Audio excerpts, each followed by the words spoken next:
Remember when Zoom was just a bunch of kids on TV doing experiments, projects, playing games, and dancing? Come on and Zoom, come on and Zoom. Yeah, I miss that too. You may already be familiar with this kind of Zoom, but for many others, and especially for kids and teens, using Zoom is like a brand new experience, and it can come with a lot of questions. Now, some people are catching on to the ins and outs of Zoom a little quicker than others, like the kid who set his virtual background to a picture of himself so he could basically Ferris Bueller his way out of taking an online class.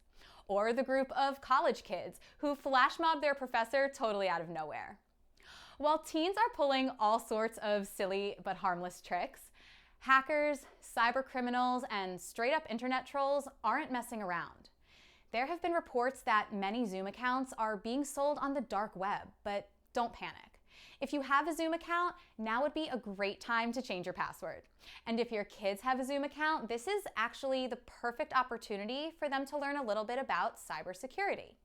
So whether you tell your kid that their secret password has been revealed and they need to pick a new one, or if you yell from down the hall, "Hey, change your Zoom password, you could have been hacked," or if it's something in between, it's important to understand that kids can learn at any age that the information that they share online and the accounts that they create are precious and private.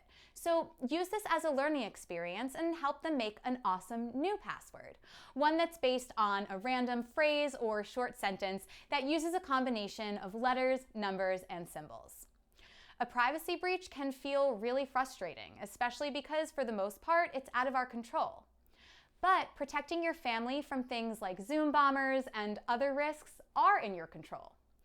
Zoom bombing is basically when an uninvited guest shows up in your video meeting for malicious purposes, like to show something really inappropriate, make a rude remark, or even listen in on conversations. They might have simply guessed your meeting code, or they could have gained access to the code because of user vulnerability. While Zoom has been banned by some school districts, companies, and government offices, it's still being used widely across platforms and people, and it may even be required or preferred for work, school, or virtual family gatherings. So just like the question, how safe is a car for my child? There is no simple answer to how safe is Zoom for my child, but rather there are protective measures that you can take to make it the safest it can be. Of course, there are alternatives to Zoom, but here are 4 security tips that can help set your family up for a safe and successful Zooming experience. Tip number 1, first and foremost, talk with your kids about etiquette while on Zoom or any other video chatting platform. Make sure they know how to mute themselves, hide their video when necessary, especially if a sibling comes in and interrupts or if they need to take a bathroom break. Prompt them to be mindful of what's in the background of their video, and depending on their level of tech savviness, make it a rule that they can't get too silly or distracted by that virtual background option. Also, remind them that the same rules for talking to people in person apply here too. Speak kindly, be respectful, try not to talk over other people, and show that you're alert and listening by nodding or maintaining eye contact through the camera. Tip number 2.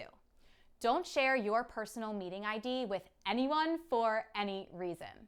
If you or someone in your family is the one who's hosting, be sure to create a new, unique ID for each meeting. You can do this when you schedule the video call itself.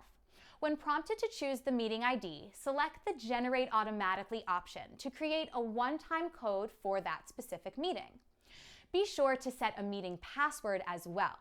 That makes it harder for the Zoom bombers to get in. Also, never share a meeting ID on social media, whether it's in a public post or in a private message. Just don't do it. Only use that built-in email scheduling feature to invite others to your Zoom call.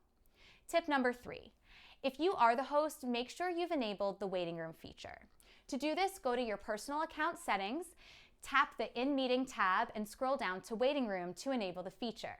You can also do this while you're in a meeting by clicking Security and selecting Enable Waiting Room.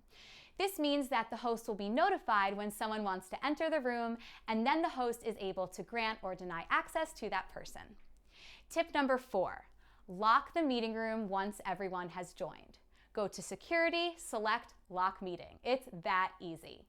Lastly, if your kids are a part of a Zoom meeting where you're not the host, don't be afraid to ask whoever is hosting about these privacy features. It's no big deal. Think of it as checking to make sure an adult is present at a play date. So while Zoom does have some questionable security issues, there are easy and effective steps that you can take to make the experience safer and more successful for your family. DeviceCat is here to support families just like yours. Let's be smart, safe, and successful before we snap, surf, and selfie.